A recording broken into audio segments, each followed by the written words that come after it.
Hey, what's up? It's Nikki Trisha, aka the Fifth Foodster here, and today we'll be doing a revamp of a traditional West Indian dish, one of my favorites, by the way, curry chicken and white rice. So I'm gonna add a splash of lemon juice to a pound and a half of chicken, and I'm gonna rinse that off camera with water. And we're gonna add a tablespoon of salt, a tablespoon of onion powder, a tablespoon of granulated garlic powder, and 2 teaspoons of black pepper.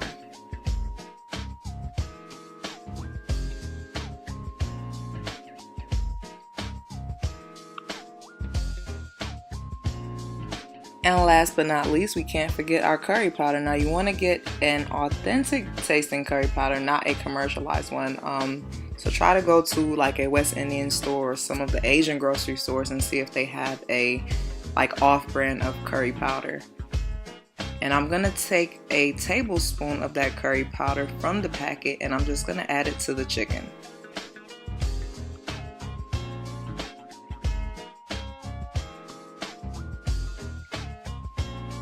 I'm gonna grab my tongs. You can use your fingers or whatever method you prefer, but curry is really messy and it will stain your fingernail parts. So I would suggest using a glove if you're going to use your hands to bring these flavors together. But yeah, I'm just gonna use my tongs and stir these flavors together. They're gonna become great friends and they're gonna taste really great in the chicken. So we wanna get this mixed together as well as possible.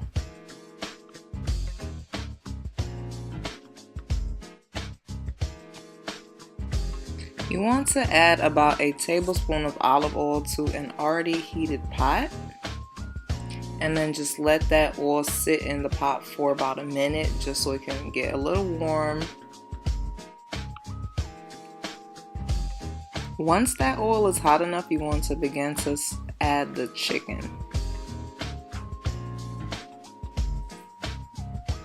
We're gonna let that chicken sizzle.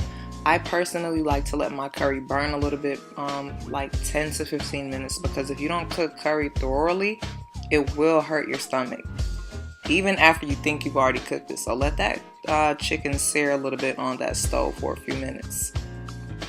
While we are waiting for that curry and that chicken to sear and brown, we're just gonna take some fresh seasonings. This is shallot, so I'm gonna just use 1 shallot, and I'm gonna use 3 garlic cloves, and I'm gonna cut them and dice them while that chicken is burning. And also do not forget to preheat your oven to about 350 while we're doing this.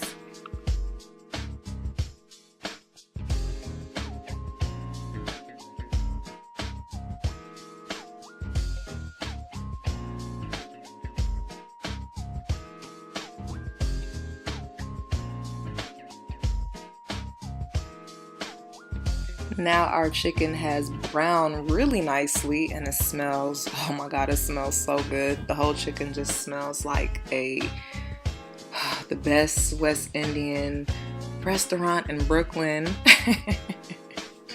Yeah, but I'm just gonna take this chicken and I'm gonna set it aside for now.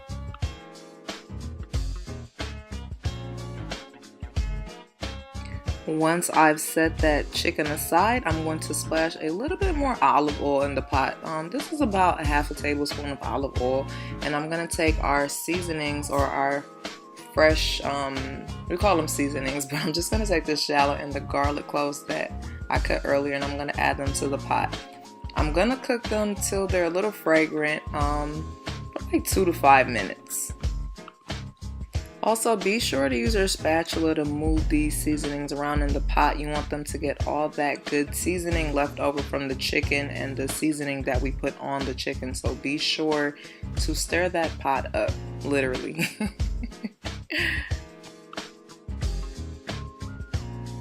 Now, after we've got those shallots and those garlic cloves nice and fragrant, we're gonna add 1 cup of rinsed quinoa to the pot, and we're going to make sure to move it around with that spatula so it can grasp all of those seasonings and those flavors from that chicken.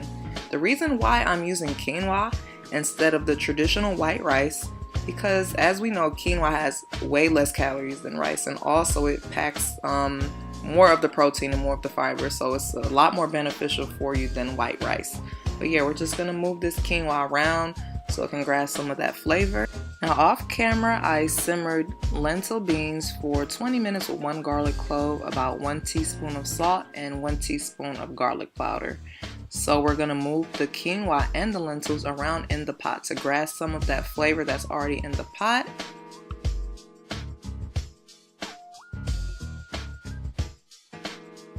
And right now I'm just gonna add warm water. So I'm gonna add 2 cups and 1/4 of warm water to the pot. You can use low sodium chicken broth, but I just decided to use water because I wanted to cut as much calories as possible. And we're gonna just mix that around in there. Get all that stuff off the bottom of the pot. And once we have brought that to a boil, we are going to strategically place the chicken on top of the lentils and quinoa.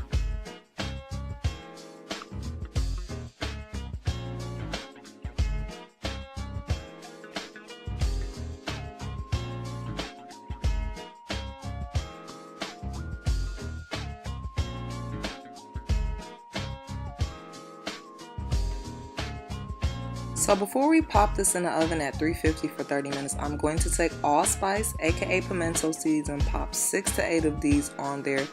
All it's going to do is just give it that authentic West Indian flavor. We tend to use a lot of pimento seeds when we cook, but a lot of people don't like to accidentally bite these because they are sort of bitter, so I would not overdo it. I would just add a few, and we're going to pop this in the oven for about 30 minutes. And this is what it's looking like out the oven. And we're just gonna put a little cilantro on there just to make it a little bit more appealing to the eye and give it that fresh hint of flavor. Sprinkle here, sprinkle there. And we're gonna plate that up.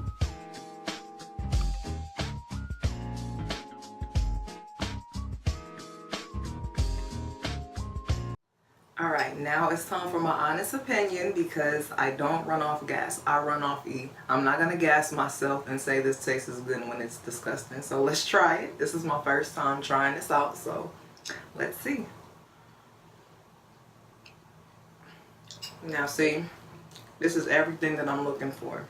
My traditional dish that I'm used to having, but a little bit healthier. Of course, I'm getting that fiber and everything from those lentils and that quinoa. I'm not getting those easy, fast digesting carbs from that white rice, but it's okay. This is good. Whether you decide to try it for your meal prep or for dinner tonight or for a heavy lunch, please tag me on any of my social media platforms so I can repost it. As always, thank you so much for watching. I'm going to enjoy this bowl of curry chicken with quinoa and lentils. Bye!